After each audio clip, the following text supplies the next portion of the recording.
Hi everyone, welcome back to my channel. Here is a video of how I made my U-part wig with a closure for this curly hair that I got on Aliexpress.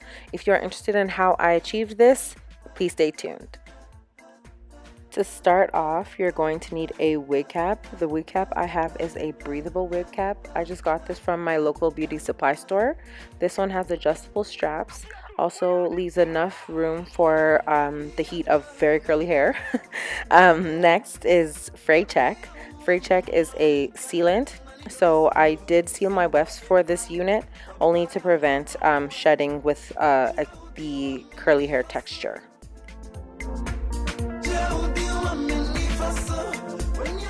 Before I start sewing the tracks of the actual wig, what I do is I turn the wig inside out and sew a track on the underside of the wig.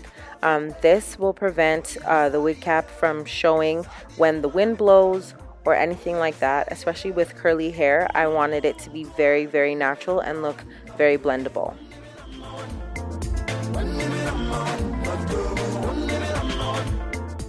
Another thing I like to do when I'm sewing my wigs is use sewing pins in order to hold down the wig cap and to hold down the tracks in place in order to get them to lay where I would like them to lay. Also helps to get them to lay flat as well.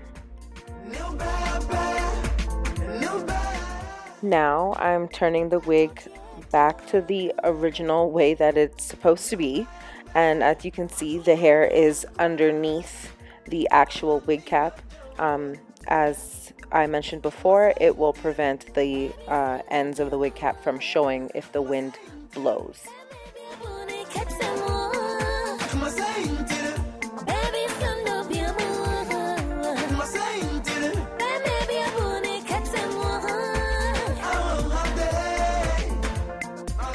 For this unit, I did not cut my wefts, so I did do the flip over method.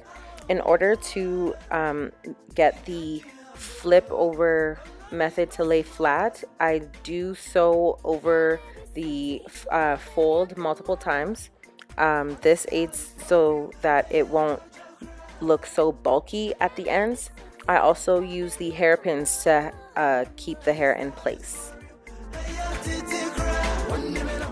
Now, to sew on the closure, I'm going to place it very carefully at the hairline of the wig cap, and I'm going to pin it in place with the sewing pins, and I'm going to make sure that it is laying as flat as possible.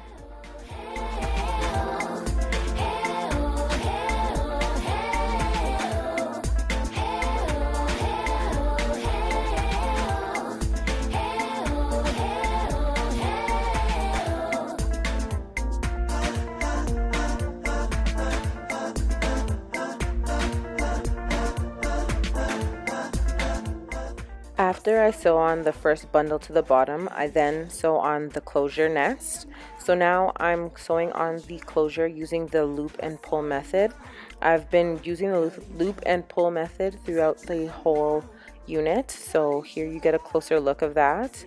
So I'm making sure to leave about 1/4 of an inch sections for the closure because I want the closure to be very secure.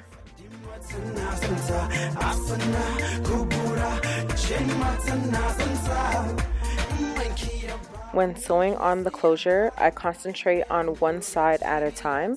So I am sewing on this one side at a time, and as I'm going, I'm also pulling to make sure that it is laying flat. The last thing you want is your closure to have bumps, especially in the middle where the part line is. It just looks very unnatural and unrealistic. So as you're going, make sure that you are making sure that your closure is laying flat.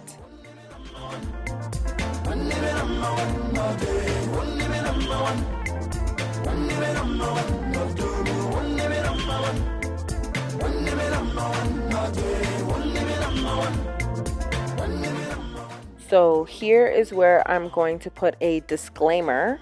I am not a professional. I just do these on my own. I learned through other YouTube gurus as well. So I just do what I feel is works best for me. If you find that this method doesn't work best for you, then you can find another one that may work for you. But this, like I said, works best for me.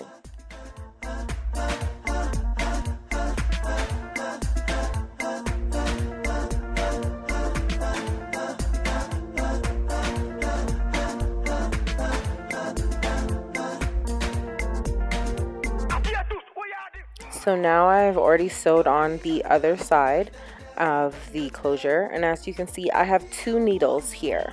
So what I'm doing at the back to prevent any bumps is I'm sewing to meet the 2 needles in the middle, and then I will tie them off.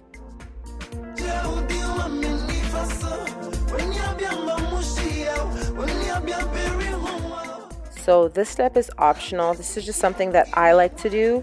I like to sew on a track of the shortest length of hair right underneath the closure, only to secure the fact that it won't blow up and look unnatural. I wanted it to look as natural and full as possible, so that's why I did that. I'm also sewing around my wefts. I did not sew through the wefts as I did use a sealant, so I'm sewing around the wefts for this unit.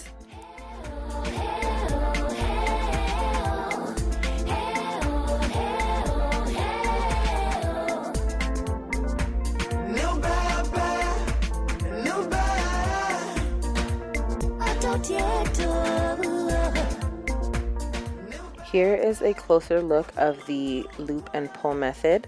I have slowed down the video so that you do see what I do with that. So I just put the needle underneath, making sure to catch the wig cap, go underneath with my index and thumb, grab the needle, making sure that the thread is around my fingers, and I pull it through.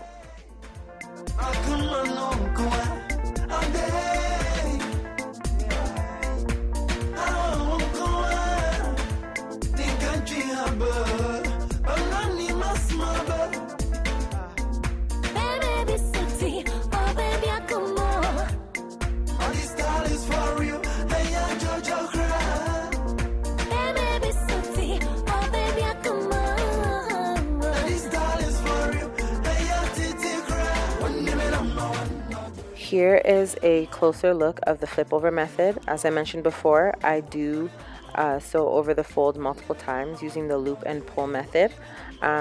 Also, the way I lay my tracks is in a upside down U shape. I find that it makes the hair fall better with the wigs.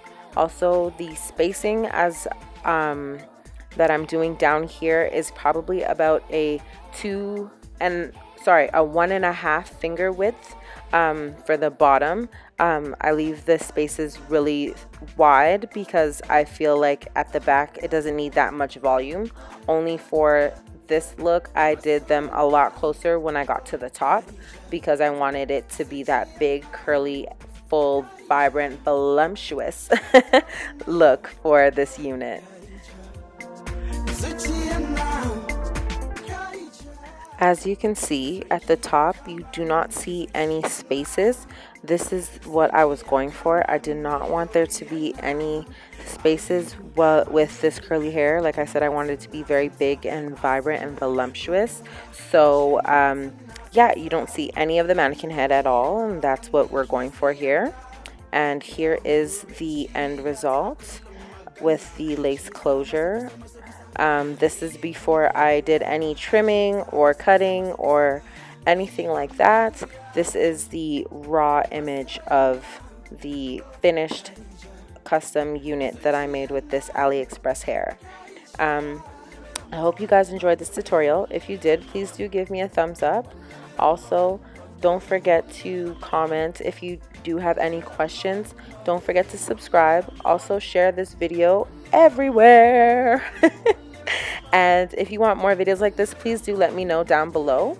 And I have some pictures with me with the hair after it has been trimmed and everything like that. I did decide to wear mine on the side. So yeah, also please do follow me on social media. I do have the links down below, and I'll see you guys in my next video. Bye.